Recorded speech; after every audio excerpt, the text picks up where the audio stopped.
Welcome to WikiPodcast. Have you ever noticed those nagging thoughts? The ones that just seem to pop into your head? Yeah, those little voices. Exactly, the ones telling you you're not good enough or, that something's bound to go wrong. They can feel incredibly real in the moment, can't they? Totally. Oh. But what if? What if they're not entirely based on reality? That's what we're diving into today. Uh-huh. These negative thoughts, specifically the automatic ones that seem to just run in the background. Right, the ones that operate sort of outside our conscious control. We often call them automatic negative thoughts. ANTs for short. ANTs. Okay. Like little pests in your brain. Huh. Yeah, you could think of it like that. They're like these uninvited opinions our minds generate, often about ourselves. Okay.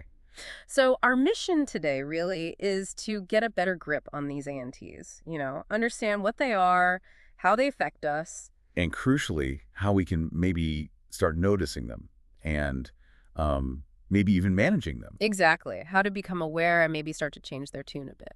Okay, so these ANTs, when you say automatic, what does that really mean? What are the key things we should know?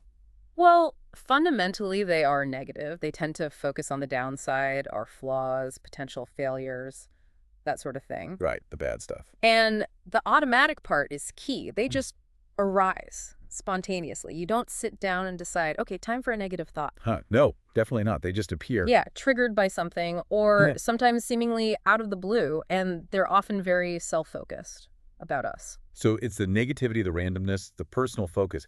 It almost sounds like our brains have this little worry generator humming away. That's a pretty good analogy, actually. Is there any way to, measure how active that generator is for someone? Interestingly, yes. Psychology has developed tools for that. One common one is the Automatic Thoughts Questionnaire 30, the ATQ-30. ATQ-30, okay. Right. What does that involve? It basically gives you a list of 30 common negative statements. 30, wow. Yeah, and you just indicate how frequently you've had thoughts like that recently, say over the last week. 30 negative statements.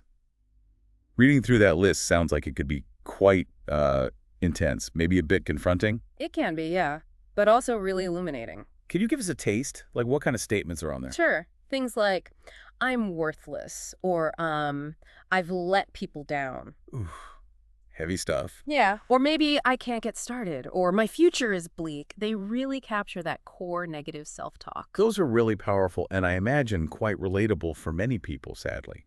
It makes sense that a tool like this came from understanding depression, right? That people experiencing depression often wrestle with these exact thoughts. Absolutely. The connection, especially with depression, seems quite strong based on the research. How strong are we talking? Well, studies generally show that higher levels of these ANTs, more frequency, more intensity, are often linked with having depression and potentially with how severe it is. So the more these thoughts swarm around, the tougher the depression might feel. It's like they create this negative internal weather system that just feeds the sadness and hopelessness. that really drives home how much impact these seemingly random thoughts can have. Is it only depression, though? Or do these ANTs show up in other areas of mental health? That's a really good question. And yes, while maybe there's been less research compared to depression, there's definitely evidence linking ANTs to other things like social anxiety disorder. Ah, okay. How does that connection work? Well, some studies found that people who have more negative automatic thoughts, specifically in social situations. Like before a party or during a conversation? Exactly. Those individuals tend to report more fear and more avoidance of those situations. So the ANT pops up like, you'll say something stupid or nobody likes you here. Precisely. And that thought fuels the anxiety, making the person want to just bail on the whole thing. You got it. It can become a bit of a self-fulfilling cycle. And the severity of the social anxiety symptoms often correlates with how intense those ANTs are in social contexts. Wow. It sounds like these ANTs can seriously twist how we see ourselves in the world, like our brain is playing tricks.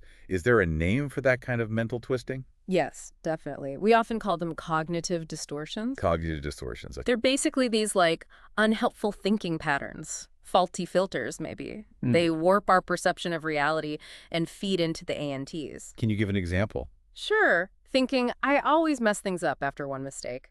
That's a distortion called overgeneralization. Oh, taking one instance and blowing it out. Exactly. Or assuming you know what someone else is thinking, like, they must hate me, without any real evidence. That's often called mind reading. I always mess things up. Yeah, that feels like a classic ANT.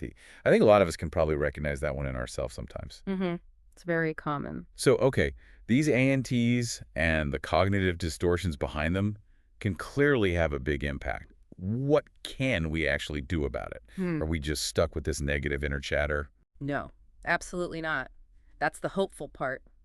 While the thoughts are automatic, we can learn strategies to manage them. Okay, like what? Well, one very powerful technique is mindfulness. Mindfulness. You hear that word a lot. Yeah. How does focusing on the present moment help when your head is full of negative self-talk? It's about building awareness, really.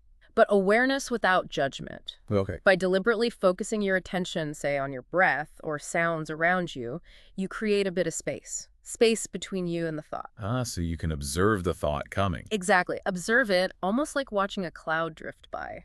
You can start to see it as just a thought, a mental event, rather than an absolute fact. Not getting totally swept away by it. Right. That awareness is the first step. It lets you question it, maybe reshape it, and notice the feelings it brings up without being consumed by them. So instead of just instantly believing the I'm worthless ANT, mindfulness helps you notice it, acknowledge it's there, and maybe ask, okay, wait, is that really true right now? Precisely. And there's research suggesting this works. Consistent mindfulness practice seems to lead to a reduction in how often and how strongly people experience ANTs. Really? Yeah, for example, some studies with university students found that those who took mindfulness courses reported fewer automatic negative thoughts overall afterwards. It's like training the mind to respond differently. That's actually really encouraging. It's not about forcing yourself to never have a negative thought because, let's face it, that sounds impossible. Right, unrealistic. It's more about changing your relationship with them so they don't have as much power over how you feel and what you do. That's a perfect way to put it. It's about awareness, understanding their potential impact, and building skills to manage them so they don't run the show. Okay, let's try and pull this together then. We've talked about automatic negative thoughts, ANTs. Uh-huh. They're spontaneous, negative, usually about ourselves, popping up without us consciously choosing them. Tools like the ATQ-30 can help measure how frequent they are. And high levels are often linked to things like depression and social anxiety. Yes, the link is quite well established. And this is the important bit, we're not powerless.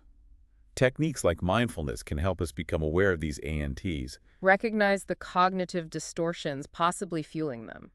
and start to manage their hold on us. Exactly. Yeah. Shifting from being on autopilot with negativity to being more conscious and intentional. This has been super insightful, really helpful for understanding that inner world a bit better. Glad it was helpful. It's a fascinating area. Now, for you listening, we'd love to bring you into this conversation. Think about it for a moment. What is one negative thought you've noticed yourself having recently? And maybe, how did it actually make you feel? Just noticing is a huge step. Let us know in the comments. Sharing can sometimes help too. Thanks for listening. Write us your opinion in the comments on what is one negative thought you've noticed yourself having recently and how did it make you feel. Subscribe to the channel to help more listeners reach our episodes. Thank you and have an amazing day.